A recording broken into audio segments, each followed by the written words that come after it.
Baik, Assalamualaikum warahmatullahi wabarakatuh. Bismillahirrahmanirrahim. Alhamdulillahirabbil alamin. Allahumma shalli ala sayyidina Muhammad wa sallim. Allahumma faqihna fid din wa 'allimna ta'wil amma ba'du. Baik, kawan-kawan semua, sekali lagi mohon maaf karena kemarin ada keperluan mendadak dan akhirnya juga harus vaksin, sehingga uh, perkuliahan kita menjadi tidak bisa langsung interaktif, tapi alhamdulillah pada kesempatan kali ini saya sudah menyimak rekaman dari diskusi Anda ya di Google Meet. Kemudian beberapa diskusi, pertanyaan-pertanyaan juga cukup menarik dan penjelasannya saya kira sudah bagus ya.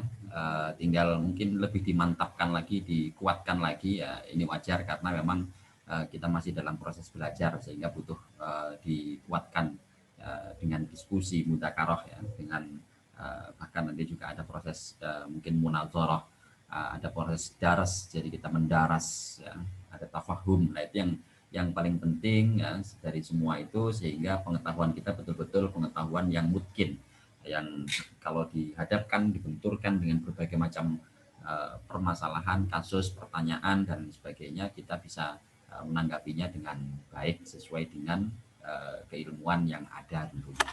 Baik, pada kesempatan kali ini topik kita adalah tentang hadis marfu ya. Hadis marfu, hadis maqtu, kemudian hadis musnad dan hadis muttasil. Ini memang sesuai dengan urutan yang ada di Manzumah Baiquniyah. Mungkin lebih enaknya ya barangkali kita baca dulu bait nazam yang dibuat, yang disusun oleh Imam Al-Baiquni.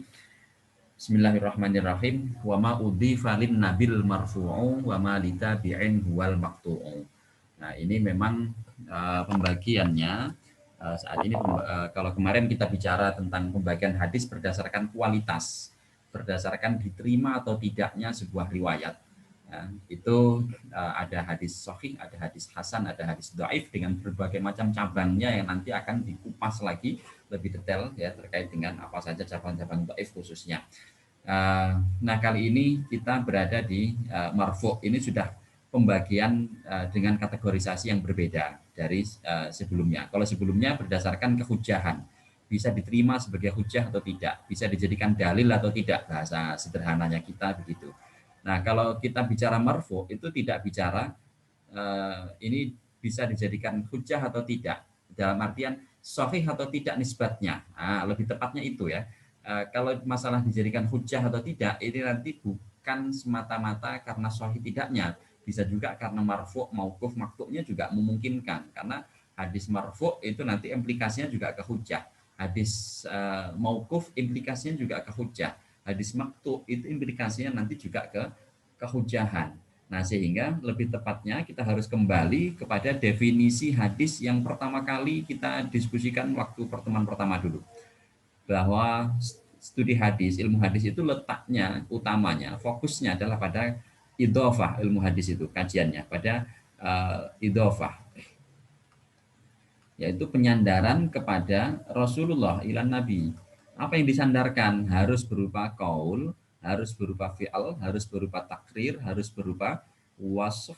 Nah, nanti ada tambahan lagi, atau berupa ham, harapan, cita-cita gitu ya. Itu keinginan Rasulullah. Nah, itu baik itu secara tasrih, secara tegas, atau hanya secara hukum, secara substansial ya, secara ataupun ya baik itu secara esensial ya, hukumnya saja yang marfu, lafadznya tidak, ya, atau secara tasrih, lafadz dan maknanya dua-duanya, hukumnya, substansinya ya, redaksinya, semuanya marfu kepada Rasulullah, disandarkan kepada Rasulullah. Sekali lagi kita harus nggak boleh lupa terkait dengan definisi hadis. Kullu ma udhifa ila Rasulillah, al haditsu huwa ma udhifa ilan nabi. Nah, ini ma udhifa ilan nabi. Jadi segala sesuatu yang dinisbatkan kepada Rasulullah. Tapi sekali lagi ma-nya itu harus dikhususkan lagi, dijelaskan bahwa ma di situ tidak segala-galanya, tapi hanya yang berupa kaul, fi'al, dan ham saja. Takrir, sifat, dan ham. Nah, kita juga harus ingat di pertemuan pertama dulu kita membahas tentang sosok nabi, apa yang menjadi objek, ya, objek studi hadis itu memang apa namanya seputar nabi, tapi kaulnya, fiilnya, takrirnya, bukan fisiknya, bukan dalam arti eh, apa namanya kesehatannya, anatomi, bukan anatomi tubuhnya. Nah gitu. Objek studi hadis itu kan bukan anatomi tubuhnya Rasulullah, nah, tetapi lebih kepada tadi bagaimana rekam jejak, ya, tindak tutur beliau dan sebagainya. Nah, Nabi, ketika bicara Nabi, tentu kita tidak bisa bicara Nabi ansih, hanya Nabi saja, maka kita harus berbicara orang-orang di sekeliling Nabi. Siapa orang-orang di sekeliling Nabi? Atau ya orang-orang yang punya hubungan dengan Rasulullah, yang menyambungkan kita dengan Rasulullah. Nah, maka nanti dalam istilahnya ada istilah rawi, ya kan? Nah, rawi ini adalah orang yang menyambungkan dari kita kepada Rasulullah. Nah, dari kita kepada Rasul ini rawi. Nah, rawi nanti ada beberapa pembagiannya. Ada rawi di bagian atas, ya, rawi-rawi awal. Nah, rawi awal itu pertama adalah sahabat, ya, sahabat. Ini rawi nomor rawi awal. Ya. Kemudian rawi dua itu adalah tabiin.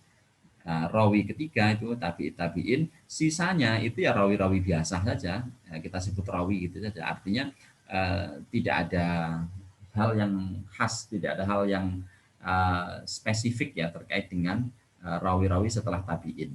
Jadi nanti yang menjadi punya kekhasan, punya hubungan langsung sangat dekat dengan Rasulullah itu hanya rawi yang disebut generasi sahabat dan generasi tabiin. Yaitu ya nanti ada ilmu tabaqat. Nanti ada belajar ilmu tabaqat ruwat ketika belajar ilmu rijalul hadis, ketika belajar tentang kritik sanad hadis, insya Allah atau sebelum itu ya Anda belajar ilmu rijal, pasti Anda akan belajar tentang ilmu tabaqatur ruwat. Di antaranya nanti ada ini tabaqah sahabat, ada beberapa tingkatan lagi, ada tabaqah tabiin, juga ada beberapa tingkatan yang banyak. Nah, sehingga dua tingkatan inilah nanti yang akan menjadi objek kajian kita tentang hadis marfu dan hadis maqtu. Nah, ini kan wa udhifa lin nabil marfu'u wa ma litabiin, aslinya kan ada lanjutannya. Wa ma litabiin huwal maqtu'u. Nah, ini meskipun tulisannya wa udhifa lin nabiyyi karena emang umumnya dibaca begitu. Tetapi kalau dalam nazam syair seperti ini nggak pas kalau dibaca lin nabiyil marfu'u, wazannya nggak pas. Ini kan rojas ya. Nah, sehingga lebih tepat itu bacanya wa ma udhifa lin nabil marfu'u wa ma litabi'in huwal maqtu'u. Kalau wazannya jadinya mafa'ilun maf'ulun gitu. Wa ma litabi'in huwal maqtu'u. Oke. Wa ma udhifa lin nabil marfu'u. Wa ma udhifa lin nabil marfu'u wa ma litabi'in huwal maqtu'u. Semua yang dinisbatkan pada nabi itu namanya marfu gitu ya. Kalau dinisbatkan pada tabiin itu namanya maqtu. Kira-kira artinya seperti itu. Nah, sekarang kembali lagi ke sini. Bicara tentang hadis secara umum itu memang objek utamanya Rasulullah. Tetapi kita nggak hanya berbicara tentang Rasulullah. Kita bicara tentang orang-orang yang menyambungkan sabdanya dari kita, ya, mulai dari kita sampai kepada Rasulullah. Terutama sekali generasi-generasi awal, penyambung bagian awal, rawi awal, yaitu sahabat dan tabiin. Maka di sini bicara tentang Rasulullah, nisbah pada Rasulullah, idhofah ila nabi, sekaligus juga idhofah ila as-sahabah, idhofah ila at-tabi'i, waman ba'dahum. Waman ba'dahum itu setelah tabiin di sini berarti ada tabi'it tabiin. Ya, ada bawahnya lagi. Nah, ini nanti punya apa? Yang satu dua ini punya kekhasan.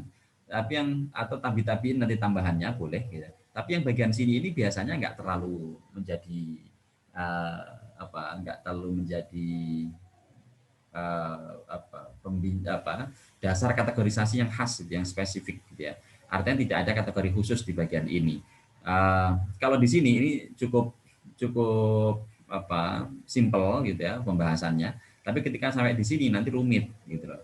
Nah, makanya di sini ini perlu dikategorisasi, ada istilah hadis mauquf, nanti ada pembahasan sendiri, ada hadis maqtu yang nanti juga akan ada kita bahas sendiri. Oke, jadi harap bisa dipahami bahwa bicara tentang hadis tidak hanya seputar Rasulullah saja, tapi orang-orang yang di sekeliling Rasulullah. Kita bicara istri Rasulullah, ya itu juga sahabat. Kita bicara tentang apa namanya, eh, ya sahabat-sahabat apa yang dekat dengan Rasulullah, sahabat-sahabat kecil, anak-anak kecil yang hidup pada masa Rasulullah, itu semua nanti bicara tentang sahabat. Oke.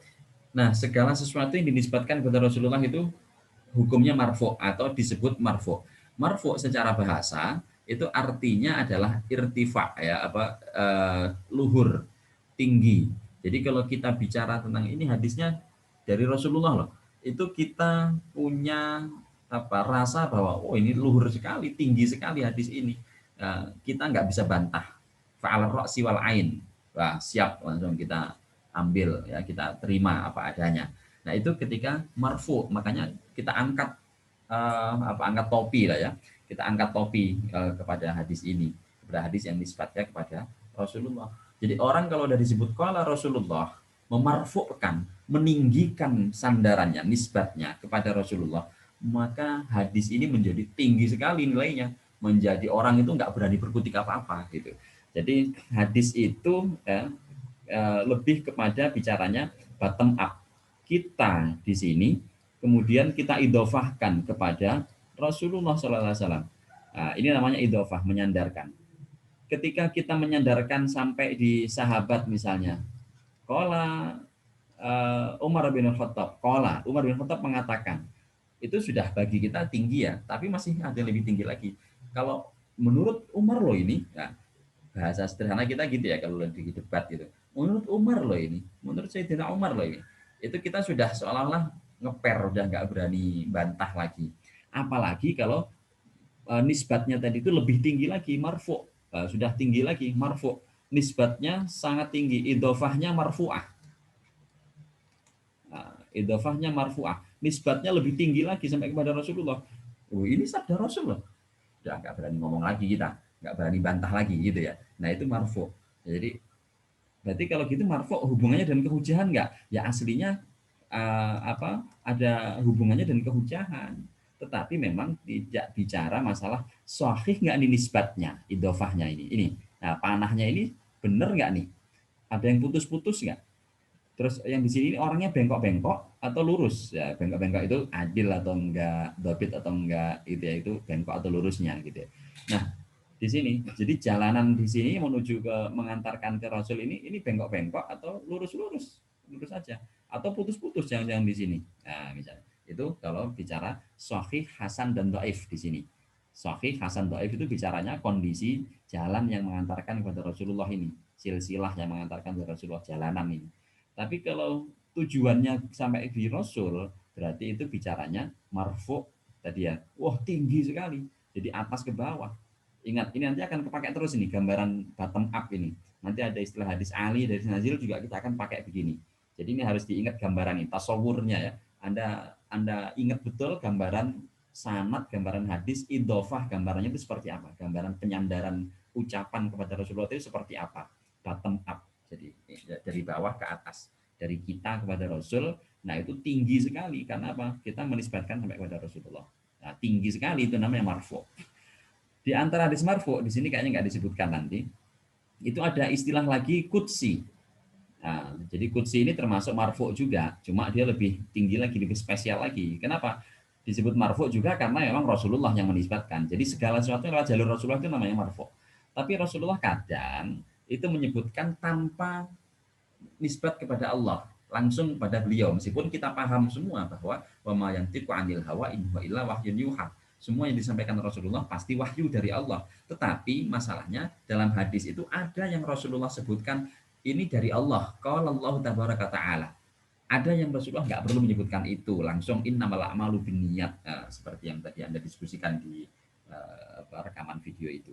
Ya, ada yang langsung innamal a'malu binniyat, ada yang bahasanya qala Allah tabaraka taala maritu falam ta'udni, aku sakit tapi kamu nggak mau membesuk aku wahai manusia nih, anak Adam nih.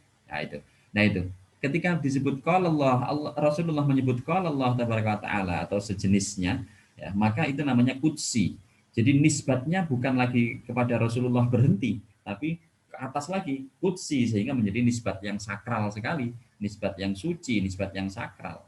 Ya, sangat sakral. Nah, maka kalau bayangkan dinisbatkan kepada Rasulullah, ini Rasulullah loh yang bilang ya, bahwa eh, melakukan hal gini ini nggak boleh. Itu Rasulullah yang bilang, bukan saya, bukan Sayyidina Umar, ya, bukan juga Sayyidina Hasan Al Basri, tabiin, tapi Rasulullah. Udah kita nggak berani bantah. Apalagi jika loh urusan menjenguk orang sakit itu bukan hanya Rasulullah, maksudnya Allah langsung yang menyatakan itu, sampai Rasulullah aja menegaskan ini Allah loh yang memerintahkan untuk saling membesuk orang sakit itu, bukan cuma dari aku gitu. Rasulullah nggak bilang gitu. Itu lebih tinggi lagi, kita nggak berani ngapa-ngapain lagi. Nah, itu istilah qudsi, istilah marfu, istilah maktu, istilah mauquf, nanti berimplikasi tentunya ya, baik secara langsung maupun tidak langsung terhadap kehujahan, terhadap respon kita ya, ketika mendengar hadis ini dinisbatkan kepada siapa. Makanya para ulama menyebutkan ini kita bicara marfu, mauquf, maktu, qudsi, itu adalah bicara seputar kategorisasi hadis, pembagian hadis berdasarkan sumber. Nah, sumber hadis, sumber hadis itu siapa ya? Rasulullah aslinya. Nah, kalau sumber hadis aslinya Rasulullah. Cuma Rasulullah nanti ada yang dinisbatkan. Ingat, nisbat itu berarti ke atas ya, mengidofahkan itu ke atas. Ada yang Rasulullah nisbatkan kepada Allah secara sharih, ada yang Rasulullah tidak perlu menisbatkan itu kepada Allah. Baik itu secara kaul, fi'il, takrir, wasf ataupun yang lain. Gitu ya. Berarti kalau ada hadis tentang nama-nama Allah, pada prinsipnya itu juga hadis qudsi. Kenapa? Berarti itu kan wasf.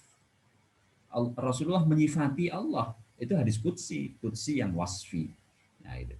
Nah, kemudian ada takrir, Allah menegur. Nah, itu berarti hadisnya juga bisa disebut qudsi, takriri.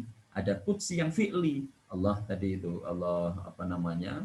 Uh, apa mungkin ada beberapa istilah dalam Al-Qur'an, dalam hadis Nabi yang menyebutkan tentang perbuatan Allah. Allah ridho, Allah merahmati, Allah mencintai. Itu kan semuanya fi'il juga, sekaligus boleh wasaf juga. Ada qaul tadi itu, qaul Allah tabaraka ta'ala. Kayak gitu, itu semua adalah hadis qudsi. Jadi ada yang disebutkan gitu. Nah, tapi ada juga sumber hadis itu sebenarnya bukan dari Rasulullah secara langsung, nisbatkannya itu berhenti sampai di sahabat. Nah, kenapa di sini kok sahabat itu juga disebut hadis? Karena gini, hadis itu aslinya definisinya itma udhifa ila rasul, disebut hadis itu kalau nisbatkan kepada Rasul. Nah, sekarang nisbatnya cuma sampai sahabat. Kenapa disebut hadis? Kan menyalahi had, menyalahi definisi yang sudah awal. Harusnya definisinya sudah jamik, manik, final gitu ya. Nggak perlu diubah lagi. Kenapa nggak disebut ma'udhifa ilan nabi, awis sahabi, awit tabi'i, nggak begitu. Nah, disebutkan pada sahabat, tabi'in juga gitu. Tapi hanya nabi saja. Kok sekarang muncul istilah hadis marfu, hadis mauquf, hadis maktu. Maktu ini kok hadis juga. Berarti kan menyalahi definisi. Nah, logikanya gini. Hadis itu sumber aslinya dari Rasulullah. Cuma sekali lagi bottom up ya, dari bawah ke atas, dari kita kepada Rasulullah kadang itu nggak nyampe, nggak bisa kebukti secara lafaz, itu nggak bisa kebukti. Akhirnya apa? Hanya bisa kita nyatakan buktinya itu sampai sahabat. Tetapi kita punya dugaan sangat kuat bahwa sahabat itu ketika bicara kayak gitu, itu nggak murni dari pemikiran beliau sendiri, tapi itu adalah hasil pemikirannya sahabat berdasarkan arahan bimbingan Rasulullah. Cuma sahabat nggak menyebutkan bahwa Rasulullah mengatakan begini. Jadi sahabat melaporkan apa yang mereka pahami dari apa yang mereka saksikan, apa yang mereka dengar dari Rasulullah. Nah, jadi sahabat mendengar, melihat Rasulullah melakukan sesuatu, atau mendengar Rasulullah mengatakan sesuatu, melihat Rasulullah bersikap sesuatu. Lalu sahabat ini melaporkan, ya, berbicara. Nah, oh Rasulullah pernah kayak gini, Pak, gini. Itu hasil pemahaman sahabat. Berarti kalau gitu laporan ini apakah murni dari ide istihad pemikirannya sahabat murni, atau sebenarnya ada campur apa ya, ada jejaknya dari Rasulullah, bahwa Rasulullah sebenarnya mengajarkan itu. Nah, itulah kenapa kemudian meskipun lafadznya itu berhenti sampai di sahabat, redaksinya terbukti hanya sampai di sahabat, tetapi diduga sangat kuat sahabat ini ketika bicara seperti itu enggak atas dasar kemauannya pribadi, murni, tidak. Sebagai contoh, hadis tentang sholat tarawih berjamaah di masjid, ya, yang dipelopori oleh Sayyidina Umar, lalu populer sekali dengan istilah kita yang sangat terkenal, yaitu apa itu, atau istilah yang menjadi dasar kita umumnya itu, ni'matil bid'atu hadihi. Ni'matil bid'atu hadihi, perbuatan sholat tarawih berjamaah, fi'al ya berarti ya, fi'al Umar, sahabat Umar dan para sahabat, itu jelas nggak ada yang marfu' dari Rasulullah secara perbuatan. Rasulullah tidak pernah melakukan sholat tarawih berjamaah seperti hari ini gitu ya, setiap hari berjamaah, apalagi 23 rakaat ya, atau berapa rakaat lah, 11 rakaat dengan witirnya itu, atau berapapun. Rasulullah nggak pernah melakukan jamaah seperti itu pada waktu semasa hidupnya. Nah, artinya tidak ada yang marfu, fi'alnya tidak ada yang marfu, qaulnya juga tidak ada yang marfu dari Rasulullah sholat berjamaah. Maka kemudian Sayyidina Umar menegaskan ini memang bid'ah, tapi bid'ah yang nikmat, bid'ah yang terbaik, bid'ah yang bagus sekali, bid'ah hasanah bahasa kita. Nah, fi'alnya Umar sholat tarawih, kemudian ungkapan qaul, berarti ini qaul Umar yang begini ini juga sangat-sangat kuat bahwa ini tidak semata-mata atas hawa nafsunya Sayyidina Umar, tidak semata-mata atas pemikiran idenya Sayyidina Umar.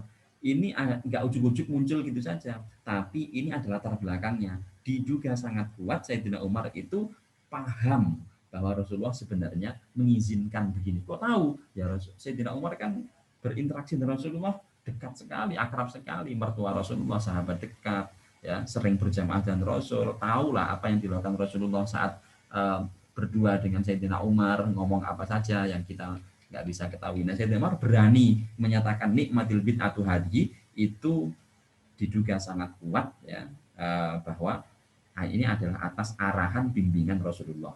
Nah, itulah kemudian kata seperti ini, fi'al seperti ini tetap disebut sebagai hadis. Punya kehujahan nggak? Jelas, ini hujah. Nah, menjadi hujah bagi kita. Nanti didukung lagi dengan alaikum bisunnati wa sunnatil khulafair rasyidin dan sebagainya. Nah, itu logika awal ya, sebelum kita bicara marfu lebih jauh. Ini kita bicara marfu sekarang. Fal marfu membabakhidil matan. Bicara marfu itu memang sudah spesifik bicaranya tentang matan. Jadi yang maksudnya apa? Matan kemarin itu adalah apa? Isi ya, isi hadis itu, inti dari hadis. Matan itu kan inti, sarinya itu, intinya. Jadi isinya hadis ini ya, yang tadi bunyinya nikmatil bid'atu hadihi, atau ya bna adam maritu falam ta'udni, atau innamal a'malu binniyat, itu matan. Nah, matan itu kita bawa, kita dengar, lalu dinisbatkan kepada siapa? Oh, berhenti sampai kepada Rasulullah. Marfu berarti tinggi sekali, nisbatnya itu tinggi sekali, sehingga kita nggak bisa membantahnya. Walaisalahu alaqah bisanadil hadis, sehingga ini tidak ada hubungannya dengan sanad. Nah, makanya tadi mau sanatnya dhaif, sanatnya hasan, nggak peduli, bodoh amat. Pokoknya ada orang bilang qala Rasulullah, ada orang qala Rasulullah, nisbatnya langsung ke sumber. Qala Rasulullah, sudah, itu namanya marfu. Tinggi sekali Anda menisbatkan kepada Rasulullah. Bahwa ternyata itu nggak terbukti kalau Rasulullah, itu urusan lain. Pokoknya ada qala Rasulullah, itu namanya marfu. Ketika qala Umar bin Khattab, berarti nggak marfu. Harapannya orang kan pengennya tinggi banget, tapi kok nggak sampai kepada Rasul, jadi mauquf, ya terhenti deh, mauquf terhenti deh sampai sahabat Umar. Nah, itu logikanya begitu. Ya, terlepas nanti ya ada pendapat-pendapat misalnya dari Al-Khatib Al-Baghdadi ya, bahwa tidak ada istilah marfu yang mursal ya, karena nanti beliau punya definisi sendiri, punya kriteria sendiri bahwa marfu itu harus melalui jalur sahabat. Akhbar fi as-sahabi an qauli Rasulullah sallallahu alaihi wasallam au fi'lihi. Apa yang dikabarkan langsung oleh sahabat. Logikanya kan bagi Imam Al-Khatib Al-Baghdadi, ya kita tahu perbuatan Rasulullah itu dari siapa, saksinya siapa, saksinya sahabat. Maka idealnya sahabatnya jelas siapa yang menyampaikan hal itu, yang menjadi saksi akan perbuatan Rasulullah itu tadi. Nah, ini bicara tentang marfu. Meskipun nanti mayoritas ulama ya bahwa hadis marfu itu nggak berkaitan dengan sanad, mau sanadnya sahih, sanadnya dhaif, sanadnya hasan, tidak masalah. Yang penting nisbatnya kepada Rasulullah. Oke, ini tadi ya perdebatan terkait dengan apakah harus disebutkan sahabatnya atau tidak, harus mursal atau tidak, gitu ya. Nah, kita lanjut langsung saja kepada macam-macam hadis marfu. Nah, sebagaimana tadi saya sebutkan bahwa ya hadis, ingat kembali lagi ke definisi hadis, ma udhifa ilan nabi. Nah, kemudian ilan nabi di sini tentu disebut dengan istilah marfu karena tinggi sekali nisbatnya, udah nggak ada yang lebih tinggi dari itu kecuali qudsi, tapi qudsi pun harus Rasulullah. Nah, sama kayak tadi ya, ketika qudsi itu harus Rasulullah yang menyampaikan jalurnya itu ya, ketika qudsi itu harus marfu, maka ketika hadisnya itu marfu pun demikian harus lewat jalur sahabat, harus artinya di sini qudsi itu maaf, di sini qudsi itu harus ada nabi namanya disebut, kalau marfu harus ada nama sahabat. Nah gitu, karena nggak bisa sembarangan ngucapin itu. Nah, ini logikanya. Nah sekarang dinisbatkan kepada Rasulullah itu disebut marfu. Macam-macam yang dinisbatkan itu apa saja kemarin sudah kita batasi, tidak boleh yang selain qaul, fi'al, takrir, sifat, dan ham. Nah, harus berupa 5 hal ini. Selain itu masih belum bisa disebut sebagai hadis. Ini rambutnya Rasulullah, nggak masuk hadis, itu nggak perlu dinisbatkan atau dikategorikan sebagai oh ini rambut yang marfu, ini loh sandalnya Rasulullah, ini loh bajunya Rasulullah misalnya, ini loh cincinnya Rasulullah, Anda tunjukkan cincin. Nah, maka itu bukan marfu, artinya nggak usah kita masukkan berarti cincin marfu, berarti ini cincin mauquf, nggak usah. Kenapa? Karena istilah marfu itu hanya untuk hadis, dan hadis itu hanya berupa qaul, fi'al, takrir, sifat, dan juga ham tadi. Nah, sekarang jenisnya. Tadi macam-macamnya. Sekarang ada beberapa jenis ya dari marfu itu, berdasarkan apa ini? Berdasarkan matannya. Bentuk bukan bentuk matan ya. Sifat matan. Sifat matannya. Kalau ini kan bentuk matan, ada bentuknya ucapan, bentuknya perbuatan. Nah, ya ini aksam ini bentuk matannya. Bentuknya apa? Oh, berupa ucapan. Bentuknya apa? Berupa perbuatan. Bentuknya apa? Berupa keputusan, ketetapan. Bentuknya apa? Berupa gambaran sosoknya. Bentuknya apa? Oh, berupa keinginan Rasulullah. Nah, sekarang sifat matannya. Sifat matannya bagaimana? Sifat dari yang dinisbatkan kepada Rasulullah itu seperti apa? Oh, sifatnya sharih, tegas sekali, jelas sekali. Ya, jelas itu apa ukurannya? Jelas redaksinya, jelas substansinya, maknanya. Nah, berarti ini substansi atau makna. Redaksi berarti lafadz. Jelas lafadznya. Jelas lafadznya itu bagaimana? Qala Rasulullah. Ada yang kurang jelas dari sini? Nah, secara makna apa? Oh, berarti Rasulullah yang ngucapin. Berarti ini qaul, maknanya kan qaulun Nabi. Oh, ini berarti ucapan Rasul. Nah, ucapan Nabi. Qala Rasulullah sudah jelas sekali. Rasul yang berbicara, yang menyampaikan. Karena Rasulullah, fa'ala Rasulullah. Nah, fatabassama ar-Rasul sallallahu alaihi wasallam. Nah, berarti Rasulullah bertabassum, tersenyum. Berarti nisbatnya sharih. Secara lafaz jelas Rasulullah tersenyum, Rasulullah berbicara. Secara makna juga demikian, enggak menimbulkan persepsi lain, interpretasi yang lain. Secara hukum, nah secara hukum itu berarti yang kedua sifat matannya itu berupa apa? Oh, enggak jelas, enggak tegas, hanya hukumnya saja. Berarti apa ini? Hanya substansinya dari Rasulullah. Nah, tapi apa? Maknanya, lafadznya tidak. Jadi tidak ada qala Rasulullah, tidak ada. Kana Rasulullah tidak ada. Tabassama Rasulullah tidak ada. Ya. Nama Rasulullah tidak ada, kata begitu tidak ada. Yang ada apa? Misalnya misalnya pada masa Rasul, nah gitu. Pada masa Rasulullah hanya begitu. Kana fi ahdi Rasulillah. Jadi pada masa Rasulullah. Apakah Rasulullah melihat? Tidak ada. Apakah Rasulullah menyabdakan? Tidak ada kepastian. Keterangannya nggak ada, redaksinya nggak ada. Jadi non redaksional. Ini hanya substansinya saja. Pada masa Rasul, ya, para sahabat, misalnya, pada masa Rasul sudah ada zikir dengan suara yang keras, gitu ya. Pada masa Rasulullah sudah ada tradisi atau kebiasaan berzikir setelah sholat dengan suara yang keras. Nah, Rasulullah menyatakan nggak berzikirlah dengan suara yang keras dalam konteks hadis tadi? Enggak.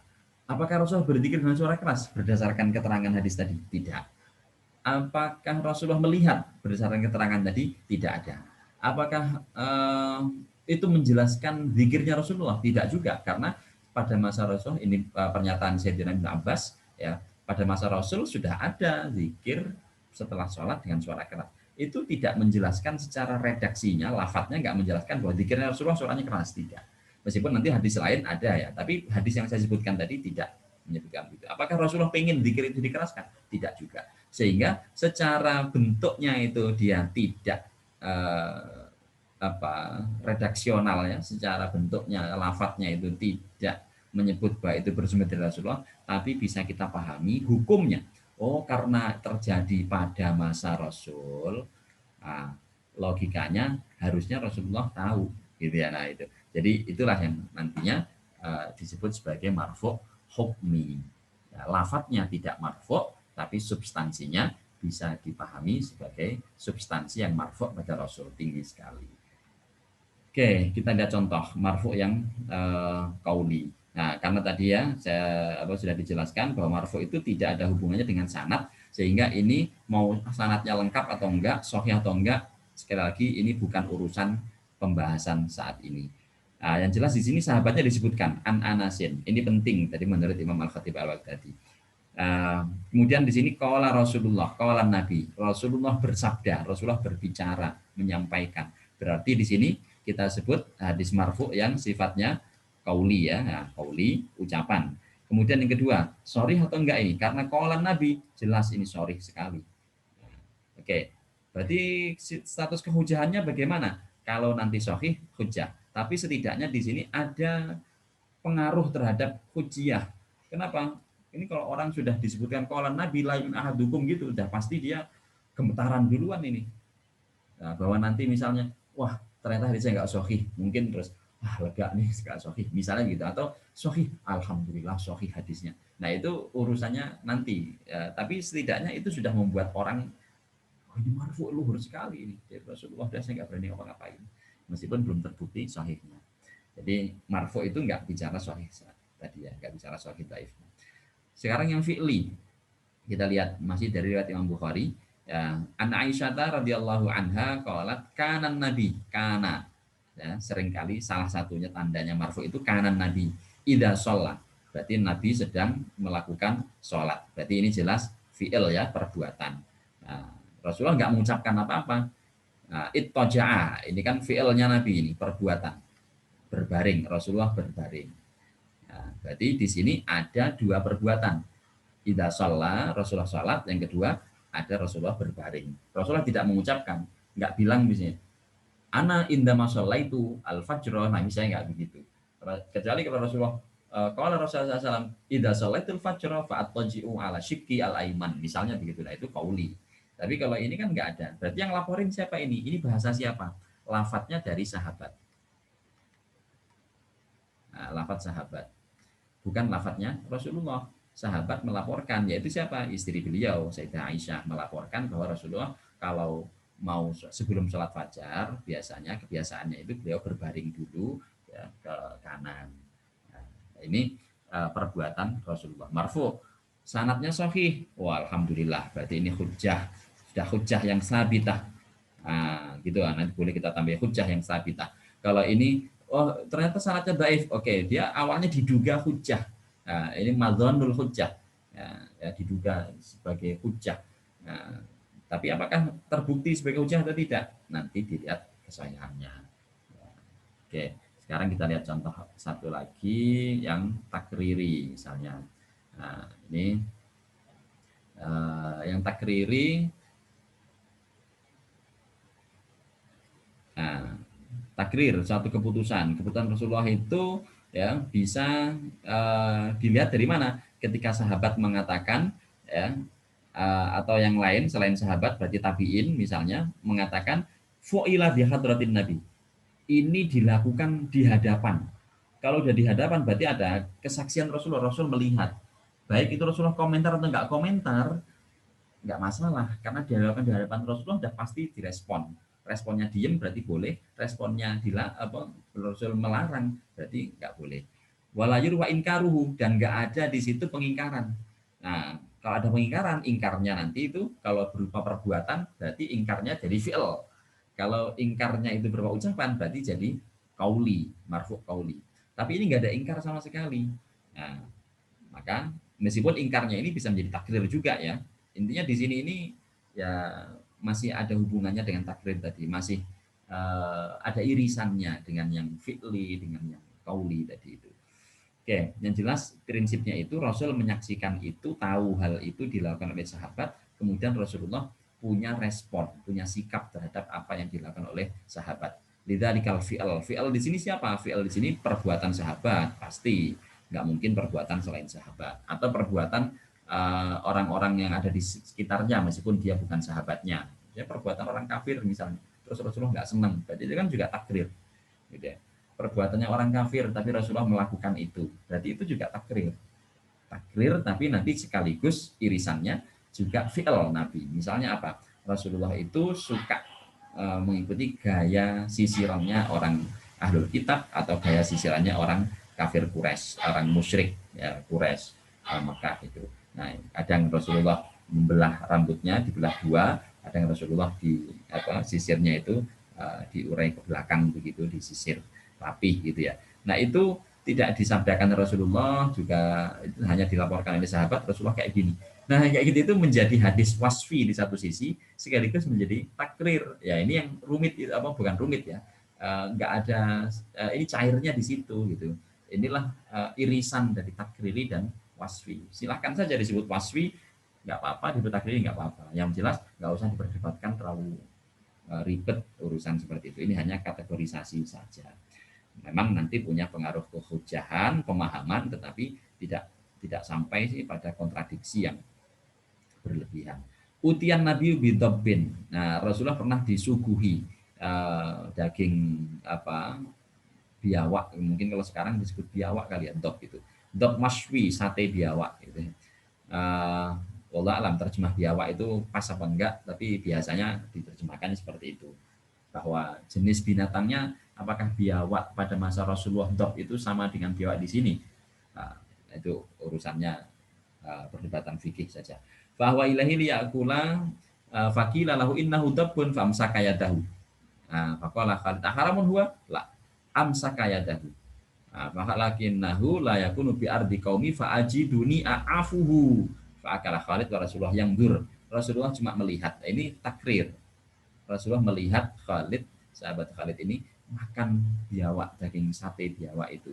Nah, ini namanya keputusan Rasul membolehkan. Seandainya itu haram, pasti Rasulullah sudah nggak cuma melihat, pasti jangan dimakan, pasti akan ada ucapan begitu, atau dituangkan oleh Rasulullah, dibuang, ditampol misalnya. Nah, itu fi'al berarti. Tapi nggak ternyata, hanya dilihat Rasulullah, berarti Rasulullah membolehkan. Kenapa Rasulullah nggak ikut makan? Ini fa'ajiduni a'afuhu ya, karena ini nggak biasa di Rasulullah, sehingga Rasulullah yang ngerasa aneh aja dengan daging itu gitu.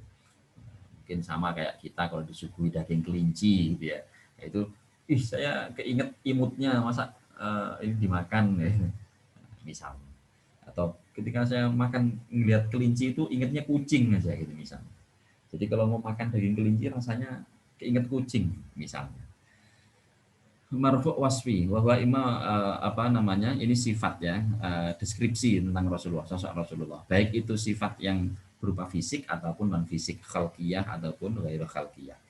Karena Rasulullah SAW ahsanan nasi wajahan, wajahnya Rasulullah itu paling ganteng, nggak ada yang lebih ganteng dari situ. Akhlaknya juga paling bagus, tingginya itu ya nggak terlalu tinggi tapi juga nggak terlalu pendek. Nah, ini kan deskripsi tentang fisiknya Rasulullah. Berarti ini khalqan, berarti ini parasnya juga paling bagus ya, parasnya itu sempurna ideal. Nah, itu berarti deskripsi tentang fisiknya Rasulullah. Itu namanya hadis wasfi. Marfu karena Rasulullah yang disifati. Atau khuluqiyah karena Nabi SAW ahsanan nasi khuluqan, akhlaknya itu paling bagus perilakunya. Oke, ini wasfi juga. Ya, wasfi itu berarti lafadznya pasti sahabat yang ngomong. Nah, karena kalau Rasulullah menyifati dirinya sendiri, jadinya hadisnya apa tuh? Ya boleh wasfi, silahkan saja. Boleh juga kauli. Ya, karena memang Rasulullah mengucapkan, itu irisannya, nanti nggak bisa dimutlakkan gitu ya. Apa namanya? Rasulullah menyifati dirinya. Bahwa Rasul misalnya tidak, apa itu bahasanya itu ya, anak sayyidu waladi Adam wala fakhr. Nah, kayak gitu itu. Nah, itu kan Rasul menyifati dirinya sendiri. Ya. Tapi apa namanya? Sekaligus itu kaul. Tapi lebih tepat mana? Lebih tepat kaul saja. Karena apa? Lebih lafadznya udah lebih kelihatan di situ dan lebih dominan kaulnya sehingga lebih lebih enak kita kategorikan sebagai hadis kauli, marfu kauli. Oke, nah dilihat dari sifat matannya tadi ada yang sorih ya, seperti yang tadi itu jelas semuanya kanan Nabi, kolan Nabi, itu fanadoro an Nabi, sholla an Nabi, itoja an Nabi, itu semua sorih. Yang hukmi tadi macamnya juga banyak ya contohnya. Contoh lagi misalnya umir Nabi kada, sahabat bilang aku diperintahkan oleh Rasulullah. Umirna enggak ada, maaf, enggak ada kata Rasulullah. Umirna bi kada. Jadi ini sahabat yang bilang, atau boleh tabiin. Ya, sahabat mengatakan, aku diperintah. Aku diperintah. Ini namanya marfu hukmi. Enggak ada di situ siapa yang memerintah. Enggak ada keterangan, pasti jelasnya enggak ada. Tapi bisa diduga sangat kuat yang memerintahkan itu adalah Rasulullah. Berarti ini umirna di situ adalah marfu hukmi. Nah, maka tadi seperti hadis tarawihnya Umar, Sayyidina Umar berjamaah itu, tarawihnya Sayyidina Umar berjamaah yang kemudian nikmatil bid'atu hadhihi itu. Ini meskipun hadisnya mauquf, tapi fi hukmil marfu. Nah, hukumnya marfu. Kenapa? Ini kan bukan hal yang istihadi ibadah itu, sehingga diduga sangat kuat ya Sayyidina Umar itu ketika bicara atau melakukan tarawih berjamaah bersama para sahabat menjadi kebiasaan resmi orang-orang saat itu, diduga sangat itu ajaran Rasulullah, cuma nggak disampaikan secara lafzi, maka hukumnya marfu. Nah gitu, diduga sangat kuat hukumnya marfu. Nah ini juga nuhina an kada, nggak disebutkan siapa yang melarang, tapi kalau nahani Rasulullah hadisnya berarti marfu. Bukan marfu hukmi lagi, tapi marfu sorry, nahani Rasulullah, ada kata Rasulullah jelas. Aujaba alaina, ujiba alaina, diwajibkan kepada kami. Siapa yang mewajibkan? Rasulullah. Diduga kuat Rasulullah. Cuma lafadznya gimana? Bahasanya Rasulullah mewajibkan saat itu. Apakah wajib bagi kalian ataukah bahasanya cuma kamu harus, atau tidak boleh tidak, atau bahasanya apa, enggak disebutkan. Rasulullah enggak. Kata Rasulullah juga tidak disebutkan. Nama beliau tidak disebutkan secara jelas. Kemudian ketika Rasulullah bilang umirtu an uqatilan nas, ini Rasul yang bilang. Secara lafadz ini marfu. Tapi secara hukum ini qudsi. Jadi marfu ya, hadis marfu fi hukmil qudsi ya. Yang memerintahkan Rasulullah siapa? Enggak mungkin sahabat. Yang memerintahkan Rasulullah ya Allah. Ketika Rasulullah ketika bilang umirtu an uqatilan nas, berarti aslinya itu amaroni Allahu. Cuma kenapa nggak disebutkan? Ada alasan kenapa Rasulullah tidak menyebutkan hal itu. Wallahu alam alasannya apa, tapi pastinya ada. Oke ya. Nah di sini maka karena tadi marfu itu tidak bicara tentang sanad, sehingga kita bicara marfu itu tidak sedang berbicara tentang kesohihan ataupun kedhaifannya. Wama li tabi'in huwal maktu'u, yang dinisbatkan kepada tabi'in itu adalah hadis maktu' namanya. Nah, hadisnya maktu'. Ya, yang dinisbatkan kepada tabi'in itu disebut hadis maktu'. Maktu' artinya apa? Kalau aslinya kan maktu' itu apa ya? Ya terputus ya. Artinya itu aslinya kan dia putus, diputus, nah, diputus. diputus, ditetapkan sampai situ saja. Ya, jadi tadi bottom up dari kita ke Nabi. Harusnya kita itu idealnya akan wah paling dari Nabi keren sekali, udah bagus sekali, saya udah nggak ada tawar menawar. Diharapkan dari Rasulullah ternyata nggak nyampe, hanya sahabat, terhenti sampai di sahabat. Ya sudahlah, tapi masih bagus. Nggak nyampe sahabat juga, aduh sampai di sini udah nggak ada lanjutan lagi ke sahabat, kan nggak ada. Oke ya, diputus sampai di sini berarti ya.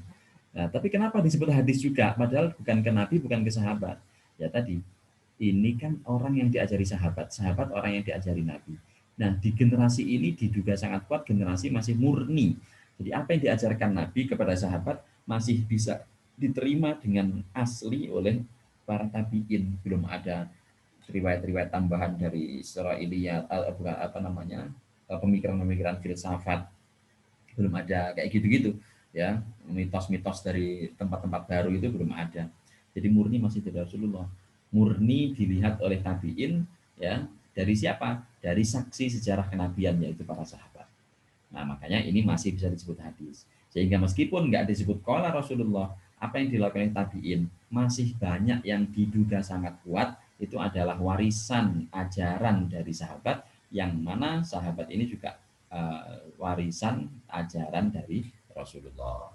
Nah makanya tetap disebut sebagai hadis, meskipun hadis itu definisinya ma'udhifa ilan nabi. Nah sekarang dinisbatkan ke tabiin juga disebut hadis, ya logikanya seperti itu. Oke, termasuk ke bawahnya tabiin, faman dunahu, di bawahnya tabiin, berarti ada tabiin. Tapi ini nggak mutlak ya, jarang biasanya gitu. Terus kemudian disebut hadis maktu itu ya karena ada sanadnya. Jadi kalau nggak ada sanadnya, biasanya itu hanya disebut qaul tabi'i saja atau qaul ulama saja, fatwa gitu saja. Ya, itu biasanya seperti itu. Jadi karena ada riwayatnya atau diriwayatkan. Kalau nggak diriwayatkan seperti tadi, meskipun sanadnya nggak lengkap ya, tapi kalau itu dinyatakan dari tabi'in terus disanadi gitu, nah ada sanadnya, nah, maka dia disebut sebagai hadis maktu. Oke, lihat mafhum nisbatul matan. Sama kayak tadi, marfu. Nah, bedanya tadi nisbatnya sampai berhenti hanya sampai di tabi'in. Di samping tabi'in nanti ada istilah mukhadram, al-mukhadramun. Nah, siapa itu? Orang mukhadram itu adalah orang-orang yang hidup pada masa Nabi. Tapi saat masih hidup Rasulullah, orang ini belum masuk Islam. Jadi belum masuk Islam pada masa Nabi. Nah, kemudian setelah Nabi wafat, orang ini masuk Islam. Nah, jadi harusnya dia sahabat seandainya masuk Islam saat itu, saat Rasulullah masih hidup. Tapi karena saat Rasulullah selama masa hidup dia belum masuk Islam, dan di baru Islam Rasulullah setelah wafat, dia sudah pernah mendengar dari Rasulullah, tapi posisinya saat itu orang non-Muslim. Maka yang kayak gini ini nggak disebut sahabat, mukhadram. Meskipun ya hidupnya semasa selevel dengan sahabat, tapi hukumnya dia itu tabiin saja, pengikut, karena dia muridnya sahabat, bukan muridnya Rasulullah. Ya, faminhum Abu Raja al-Utaridi, Abu Wa'il al-Asdi, Suwaid bin Uflah, Utsman an-Nahdi, dan sebagainya.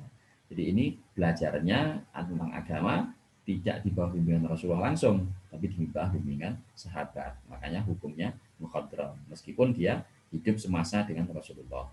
Atau misalnya ada orang-orang yang di pedalaman, ya. Misalnya pedalaman Yaman, nah, dia nggak ketemu Rasulullah sama sekali. Dia sudah masuk Islam pada masa Rasul, tapi di bawah bimbingan Sayyidina Ali, Sayyidina Mu'ad bin Jabal, cuma nggak pernah ketemu Rasulullah sama sekali. Nah, cuma kayak gini ini biasanya nggak ngeriwayatin hadis sampai ke kita, biasanya kayak gitu. Nah, sehingga orang kayak gini ini nggak dianggap penting karena fenomenanya nggak ada, ya, nggak kelihatan dalam riwayatan hadis, mungkin kelihatan di sejarah, tapi dalam riwayat hadis nggak kelihatan. Makanya nggak disebut sahabat. Dia disebut apa? Seandainya ada dan meriwayatkan hadis, orang seperti ini kategorinya mukhadram. Kenapa? Dia hanya muridnya sahabat, meskipun hidup dan menjadi muslim mukmin pada masa Rasulullah. Wallahu alam. Nah ini hadis yang maktu. Nah kalau dia menyampaikan hadis nggak disandarkan kepada Rasulullah, berarti hadisnya maktu. Diduga kuat memang ajarannya ya dari Rasulullah substansinya, tapi kenyataannya nisbatnya hanya sampai di tabiin saja. Oke. Boleh nggak menyebut hadis mauquf maktu dengan hadis mauquf?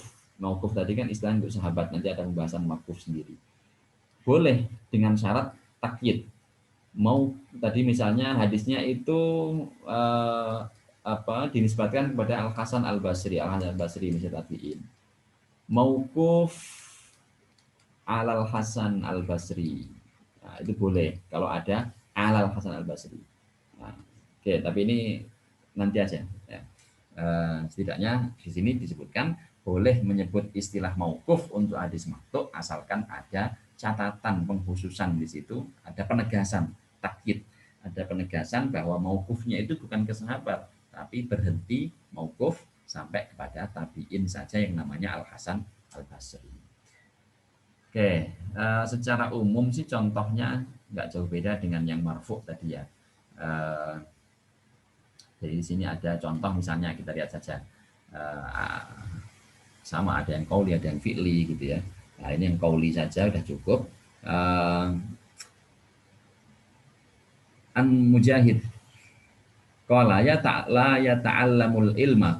Kolanya siapa di sini? Mujahid. Mujahid ini tabi'in. Ya, termasuk nanti setelah tabi'in juga sama ya. La ta'allamul ilma jabaran dalam mustahil dan mustahil. Ini bukan ucapan Rasul, bukan ucapan Sayyidina, bukan ucapan para sahabat, tapi ucapan tabi'in. Nah, nisbatnya hanya kola, nggak ada kola atau an fulanin, an Abi Hurairah misalnya, an Ibnu Abbasin nggak ada, an Rasulillah nggak ada. Langsung Mujahid berkata seperti ini. La ta'lamul ilma jabarun wa mustakbirun wa mustahil. Nah, kayak gini ini diduga kuat masih ada hubungannya dengan pengaruh ajarannya sahabat. Makanya dia eh, masih dianggap lumayan sakral. Punya kehujahan enggak? Ya punya status kehujahan, tetapi hujahnya tentu tidak sekuat kalau hadisnya marfu. Ya, bahkan tidak sekuat kalau hadisnya mauquf kepada sahabat. Tapi tetap punya kekuatan. Berarti kalau kita, siapa yang bilang itu? Oh, Imam Mujahid. Oke, dia orang yang dekat masanya dengan Rasulullah. Kita patut untuk percaya. Oke, hukum hadis maktu. Oke, di sini ya, laisa bi hujjah memang. Oke, barusan kenapa saya bilang hujjah? Oke, mungkin perlu diperjelas saja.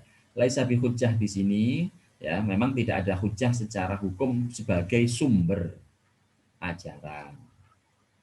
Tapi kalau tadi saya maksud hujjah yang pembahasan saya tadi itu hujjah dalam arti apa ya, bisa dijadikan sebagai ya pedoman lah, sekedar pedoman saja. Ya, daripada Anda ngarang, nah gitu. Maksud saya hujjah itu yang tadi begitu. Nah, kalau di sini laisa bi hujjah di sini tidak menjadi sumber ajaran Islam. Artinya, wah, kalau kayak gini berarti wah, kamu sudah menyalahi syariat Islam. Nah, itu loh yang maksudnya itu sumber ajaran Islam. Nah, haitsu khala an qarinatir raf'i. Tapi kalau ada indikasi loh, ini diduga kuat masih ada hubungannya dengan ajaran Rasulullah, ada qarinah rafa' berarti. Nah, misalnya ini tabiin sholat. Nah, misalnya karena Sa'id bin Musayyib, Sa'id bin Musayyib, Imam Sa'id bin Musayyib atau Hasan Al Basri misalnya yusalli misalnya gitu ya. Beliau sedang sholat pada waktu-waktu tertentu ya, Allah alam. Terus diduga kuat ini ada ajaran dari sahabat, dari Rasulullah. Nah itu ada korinah namanya, korinah marfuknya. Karena nggak mungkin ngarang-ngarang. Nah, makanya kayak gitu itu punya kehujahan. Ya, famarfu'un hukman, maka hukumnya marfu ada kehujahan. Atau qarinatun tadullu alal waqfi famauquf, berarti tetap ada nilai, ya. Bukan berarti tidak hujah sama sekali, bukan. Gitu. Karena ada fatwa tabi'in itu juga lumayan kuat. Entah itu hujah dalam memahami, hujah dalam menafsirkan sebuah ayat, sebuah hadis, tapi punya kekuatan dibandingkan dengan ucapan kita pribadi atau ucapan orang hari ini. Anda hari ini mengutip pendapat saya. Mungkin itu hujah untuk level Anda. Ya gitu. Ya. Nah, sekarang kita ngutip pendapatnya tabiin. Oh, itu hujah untuk kita dan untuk kakek kita, kakek gurunya kita, dan sebagainya. Ayyakula ba'dur ruwat inda dzikri tabi'i yarfa'uhu. Nah, sekarang ada hadis marfu maktu tapi hukumnya hukum marfu. Biasanya tandanya begini. Ada kata yarfa'uhu.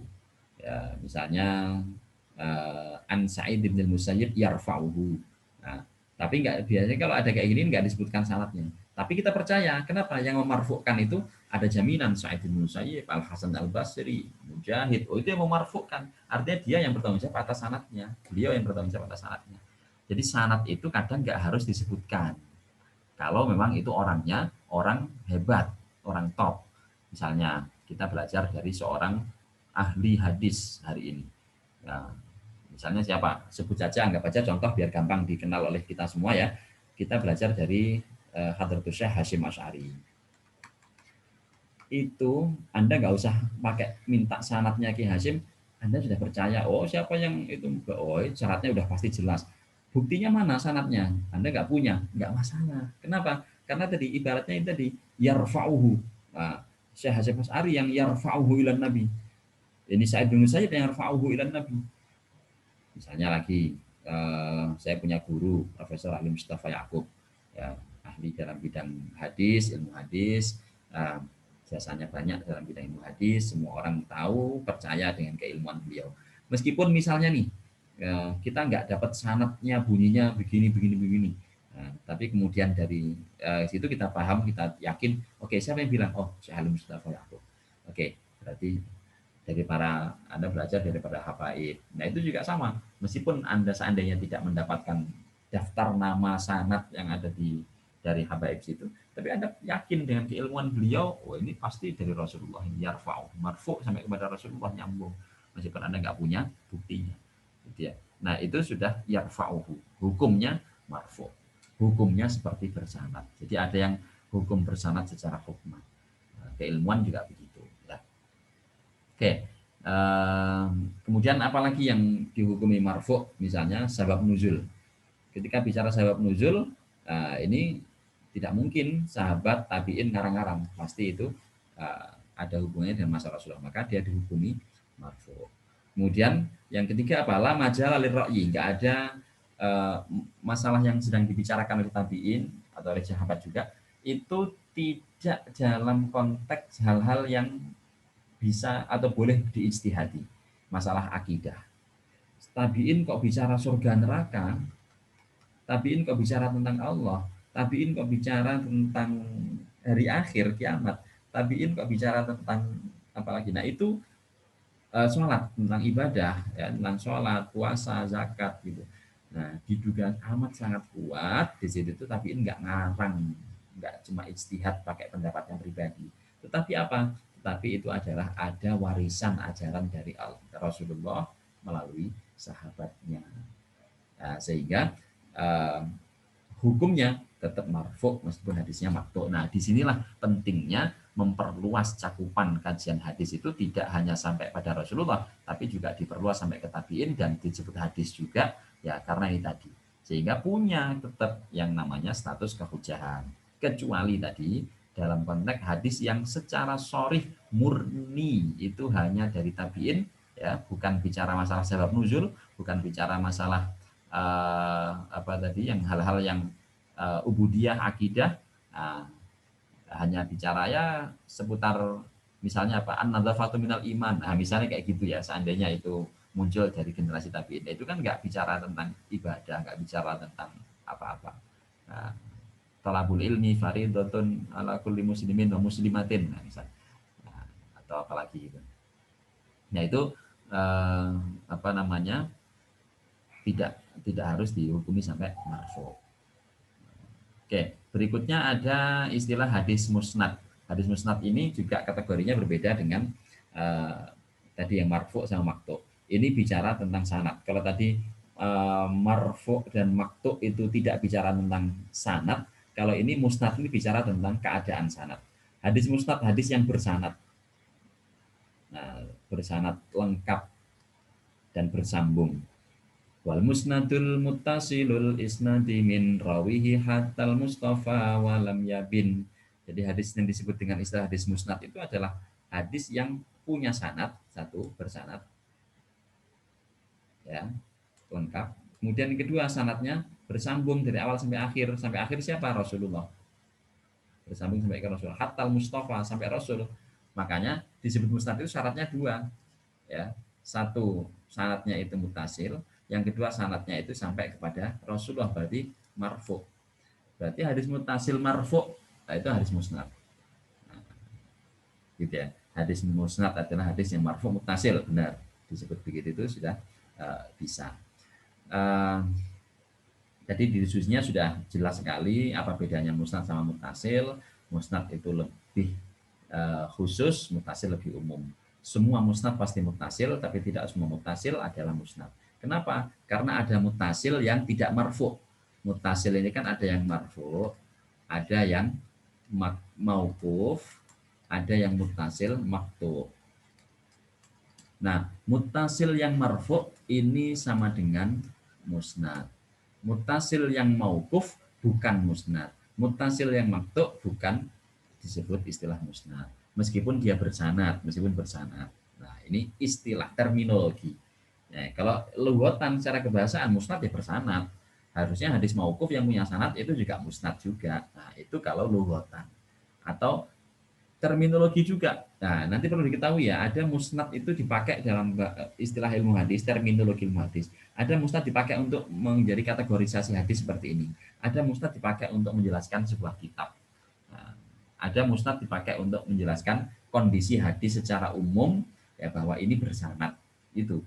Nah, sehingga harus dipahami setidaknya 3 istilah ini tadi supaya kita nanti paham.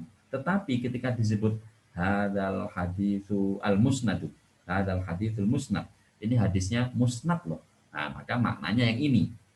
Nah, tapi kalau musnadul Imam Ahmad, berarti hadis-hadis yang bersanad melalui Imam Ahmad atau disanadkan oleh Imam Ahmad. Nah, itu istilah juga, tapi istilah untuk kitab hadis. Oke, harus dipilah-pilah nanti istilahnya supaya kita nggak salah paham. Nah, jadi syaratnya harus mutasil, syaratnya.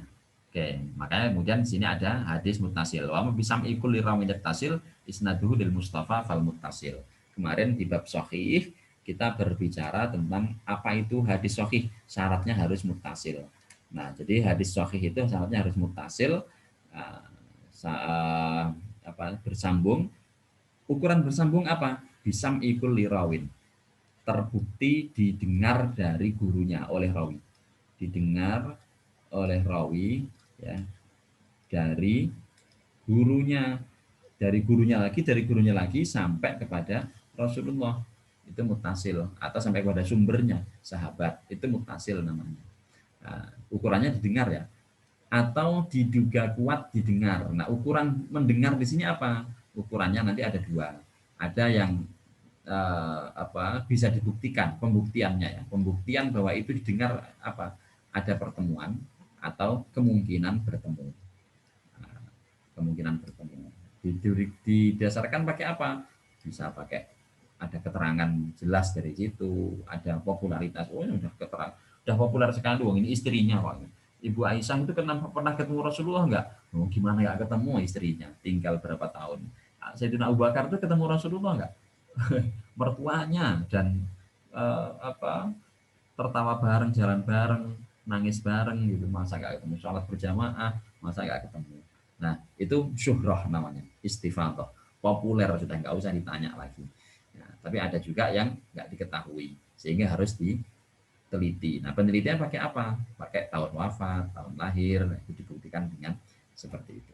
Oke, hadis yang sanadnya dari awal sampai akhir sanad itu tidak ada keterputusan, semua disebutkan nama rawinya dan terbukti masing-masing rawi itu saling mendengar, ya, maka itu namanya hadis muttasil.